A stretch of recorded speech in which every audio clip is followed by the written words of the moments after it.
मी आल्यानंतर सर बरेचशा स्ट्रक्चरच्या बाजूला service road नव्हते, पण मी टाकलाय सर. सर्व्हिस रोड नाही, मग गावातले जाणार कसे साहेब? एका गावातून दुसऱ्या गावात? काही तसा विषय नव्हता. जे सुप्रीम होतं, सुप्रीमचं जे बॅलन्स वर्क होतं तेव्हा ते सर्व्हिस रोड त्याच्यात होते, पण ते नवीन याच्यामध्ये त्यांना घेण्यात नव्हतं. म्हणजे ते नवीन करताना सुद्धा लेफ्ट आउट आहे, त्याला लेफ्ट आउट म्हणजे किती त्याला दिलं काय करायचं काय मला नाही. ते बोलले काय काम आता होणार नाही, पण बोला आम्हाला वाहतुकीसाठी कुठे करून द्या ना, गाडी कडी बिडी करून. पहिला कॉन्ट्रॅक्टर टेस्टमेंट झाला, सर्व्हिस सर्व मी घेतलेले आहेत, प्रस्ताव पाठवलेले आहे सर. त्याचा अप्रूव्हल काही दिवसांनी त्याला त्याचा नंतर ही पुई आणि कुगावचं तुम्ही अक्वायर पुई आणि करून गोवा.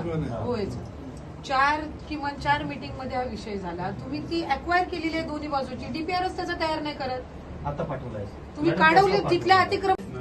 ते दादांच्या समोर झाल्यावर पहिल्यांदा कळलं वर्षाने आम्हाला. पहिल्यांदा त्या मीटिंगमध्ये आनंदच्या हॉटेलमध्ये तिथे आनंद भवनला की असं आहे म्हणजे 1 वर्षभर तुम्ही विनाकारण टीज केलं लोकांना, टीज. आता सुद्धा तो म्हणते त्यामुळे देऊन टाका ना वर्क ऑर्डर, कारण आता जर का त्याकडे वर्क ऑर्डर नसेल. नाही सर, तिथे बरेच काय कॉन्सिक्वेन्सेस कसे आहे सर, तिथे रिटेनिंग वॉल गरजेची आहे, तिथे रिटेनिंग वॉल नाही. आणि हे बॅलन्स वर्क म्हणून जर कामाचं नाव आहे. ह्याच्या पूर्वीचा ठेकेदार कोण होता, त्यांनी काय करून ठेवलं सर, ती वस्तुस्थिती टेंडरवरती कळत नाही. जेव्हा ऑन साईड गेलं परिस्थिती एकदमच विपरीत आहे.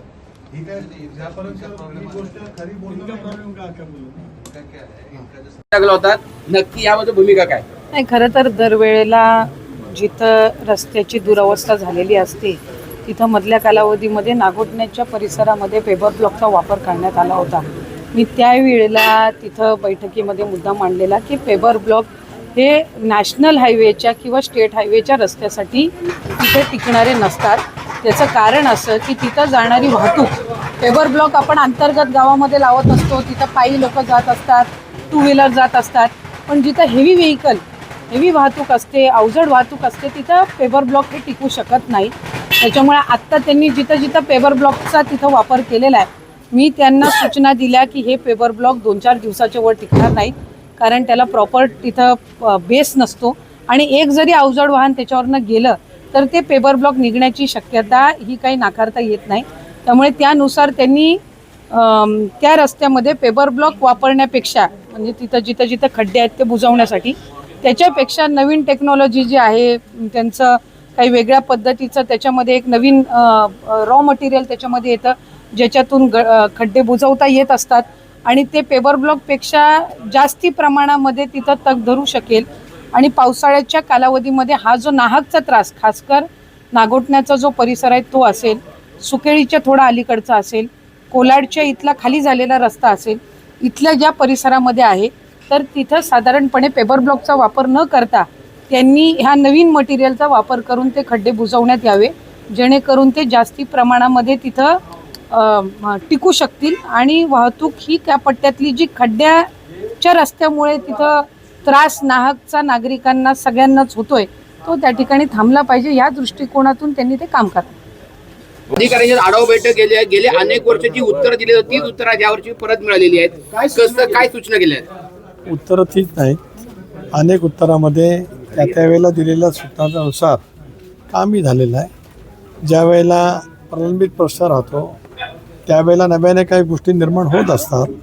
खरं आहे की DPR बनवताना ज्या बाबीची खबरदारी घ्यायला पाहिजे होती ती दुर्दैवाने घेतली गेली नाही, अत्यंत खेदजनक आहे.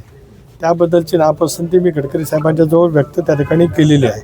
आता काम पूर्णत्वात येताना ज्या काही तांत्रिक अडचणी आल्या त्याची गेल्या 3 महिन्यात अनेक वेळेला मी बैठका घेतल्या. त्याच्यामध्ये फॉरेस्ट असेल, कोकण रेल्वे असेल किंवा इतर काय बाबी असतील, त्याच्यातून प्रश्न सुटण्याच्या प्रक्रियेमध्ये बऱ्यापैकी पुढे गेलेला आहे. आज रोड सेफ्टीचीच एक तऱ्हेची बैठक आणि नॅशनल हायवे आणि मग गणरायाच्या आगमनाच्या निमित्ताने येणारे संबंध कोकणवासीय या दृष्टिकोनातूनच एक नियोजन करावं अशी बैठक त्या ठिकाणी झाली. म्हणून आज रोड सेफ्टीचे सगळे अधिकारी, परिवहन विभागाचे असतील, पोलीस दलाचे असतील, नॅशनल हायवेचे असतील, ज्या ज्या ठिकाणी वाहतुकीची कोंडी होऊ शकते किंवा अपघाताचा नवीन स्पॉट तयार होऊ शकतो तिथे आता ते संयुक्त भेट द्यायला आता गेलेत. त्यांना त्याच पद्धतीच्या सुद्धा दिल्यात की जेणेकरून गणरायाच्या आगमनाच्या पूर्वी कोकणवासी जात असताना त्याच्यामध्ये बऱ्यापैकी दुरुस्ती त्या ठिकाणी व्हावी. वडखळ असेल, नागोठणे असेल किंवा लोणेर असेल, तिन्ही ठिकाणी रस्ता निकृष्ट दर्जाचा किंवा धोकादायक बनलेला आहे. या संबंधी काय कारवाई होणार आहे का? नाही, त्यांना मी गडकरी साहेबांना सुद्धा निवेदन दिलं आता वडखळच्या तिथे जो रस्ता झाला आहे तो फ्लायओव्हरचा नाही, आपण जो सांगताय तो खाली उतरून आपण टर्न घेऊन अलिबागला जो जातो त्या रस्त्याच्या वतीमध्ये आपण बोलताय, तो रस्ता राष्ट्रीय महामार्गाच्या ताब्यात नाही तर तो सार्वजनिक बांधकाम खात्याच्या ताब्यात आहे असं त्यांचं म्हणणं आहे. एकदा या विषयावरती सुद्धा माझं अधिवेशन संपलं का दोन्ही विभागाचे अधिकारी परस्परांच्या वरती ढकलण्याचा प्रयत्न करतात, जे एकमेकाची जबाबदारी आज झटकत आहेत त्या संदर्भातला निर्णय 15 ऑगस्टपूर्वी करण्याचा माझ्या दृष्टीने प्रयत्न राहील. एक नागोठण्याच्या वतीमध्ये सुद्धा तीव्र संतप्त भावना मी त्यांच्याजवळ व्यक्त केल्या. नागोठण्याचं पुलाचं काम निकृष्ट दर्जाचं झालं, त्याची चौकशी सुरू झाली, त्याची पाहणी करायला दिल्लीपासूनचे या क्षेत्रातले जे तज्ज्ञ आहेत त्या टीम त्या ठिकाणी येत आहेत. परंतु तो पूल आता वाहतुकीला महिना दीड महिना खुला होऊ शकत नाही. तोपर्यंत त्याच्या बाजूचे असलेले बायपास जे आहे सर्व्हिस रोड त्याची दुरुस्ती ताबडतोब सुरू करण्याचे आज ठरवलेलं आहे. त्यांनी मला कबूल केले की कुठल्याही परिस्थितीमध्ये 25 ऑगस्टपर्यंत त्याची दुरुस्ती त्या ठिकाणी केली जाईल. सर, मुंबई गोवा महामार्गालगतच्या अनेक गावांतील नागरिकांच्या समस्या अशा आहेत की सर्व्हिस रोडच्या संदर्भात तक्रारी वाढत आहेत. नव्याने सर्व्हिस रोडच्या वतीमध्ये DPR तयार करायला सूचित करण्यात आलेलं आहे. एक बाब खरी आहे की अशा सर्व्हिस रोडची आवश्यकता पहिल्यांदा काम करण्यापूर्वीच त्या DPRमध्ये समाविष्ट व्हायला हवी होती. हलगर्जीपणामुळे दुर्लक्षितपणामुळे योग्य ते नियोजन न केल्यामुळे ती परिस्थिती निर्माण झाली. याच्यात दुमत असं काय कारण आहे, त्याचा दोष नॅशनल हायवेच्या अथॉरिटीवरती नक्की त्या ठिकाणी जातो. पण आता तो दुरुस्त करत असेल तर त्याच्यातलं नवीन DPR होईल आणि त्या DPRला मान्यता गडकरी साहेबांच्याकडनं लगेच घेऊन अशा पद्धतीची सर्व्हिस रोडची आवश्यकता ज्या ठिकाणी आहे त्या ठिकाणचं काम पूर्ण केलं जाईल. साहेब, तुम्ही दिल्लीमध्ये गडकरी साहेबांची भेट घेतली, काय काय नेमक्या मागण्या त्या ठिकाणी केल्यात आणि कोणकोणत्या मागण्या त्यांनी मान्य केल्या? 2 गोष्टी पहिल्यांदा सांगितलं होतं की आपला ताम्हाणी घाट जो बंद होता त्याचं काम शीघ्रगतीने करण्याच्या सूचना दिल्या गेल्या. त्या पद्धतीने युद्धपातळीवरती ताम्हाणी घाटाच्या दुरुस्तीचं काम झालं आणि आता ताम्हाणी घाट वाहतुकीला सुरू झाला, एक भाग. दुसरा, त्याच ठिकाणी 10 किलोमीटर लांबीचा टनेल होऊ शकतो. त्यांना मी तसा प्रस्तावही दाखवला. गडकरी साहेबांनी तात्काळ सूचना दिला की त्याचा DPR बनवून पाठवावा. आता तो DPR पाऊस चालू असताना कशाप्रकारे बनवता येईल तो प्रयत्न होईल, कारण तो 10 किलोमीटर लांबीचा बोगदा होईल, रस्त्याची लांबी कमी होईल आणि एक सुरक्षित प्रवास होऊ शकतो. मला असं वाटतं की DPR बनवून गेला की त्याला तात्काळ त्याची मान्यता मिळेल. तिसरा महत्त्वाचा मुद्दा ज्याची आज आपण चर्चा केली, एक टोलच्या संदर्भामध्ये त्यांनी स्पष्टपणाचं सांगितलं की सुकईच्या तिथला टोल आहे ते काय सुरू होणार नाही. पण मी त्यांच्या हेही निदर्शन आणून दिलं की खारपाड्याच्या तिथला जो टोल सुरू झाला आहे, खारपाड्यापासून कोलिटीपर्यंतच्या हद्दीमध्ये सुद्धा आज रस्ता वाहतुकीला योग्य नाही आहे.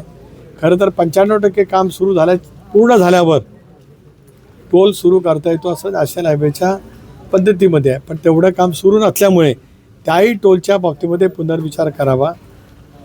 दुसरा महत्त्वाचा मुद्दा मांडला की 60 किलोमीटरमध्ये टोल असावेत. इथे 42 किलोमीटरच्या अंतरामध्ये टोल बसवला गेला आहे.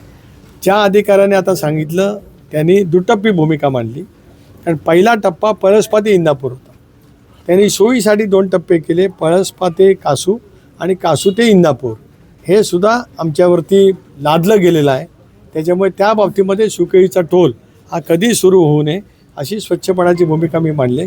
गडकरी साहेबांनी मला हे आश्वस्त केलं आहे की ते नवीन धोरण आणतायत, त्या धोरणामध्ये बऱ्यापैकी टोल कमी होऊ शकतात असं त्याने मला सांगितलेलं आहे. बघूया, आमच्या सर्वांचाच गडकरी साहेबांच्यावरती विश्वास आहे. संबंध देशात राष्ट्रीय महामार्गाचं जाळं कुणी जास्ती विणलं असेल तर मोदी साहेबांच्या नेतृत्वाखाली गडकरी साहेबांनी केलेलं आहे. बघूया त्याच्यातला काय मार्ग निघेल. इंदापूर आणि माणगाव या 2 बायपासची गणपतीपूर्वी नेमकी काय परिस्थिती आहे? त्यांनी आता सूचित केले, आपण त्या बैठकीला उपस्थित होतात, त्याच्यातलं पाहिलेली आहे.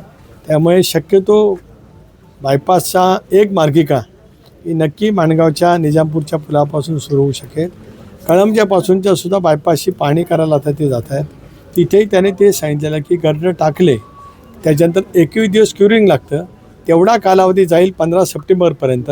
15 सप्टेंबरच्या नंतर कळंब जाते पासून ते थेट येणारा बायपास हा त्या ठिकाणी सुरू होऊ शकतो. राजकीय सल्लागारांच्या नुसार महाराष्ट्रामध्ये राष्ट्रवादीमध्ये फेरबदल व्हायला पाहिजे असे वृत्त आहे. तो विषय काल झाला, काल संपला विषय.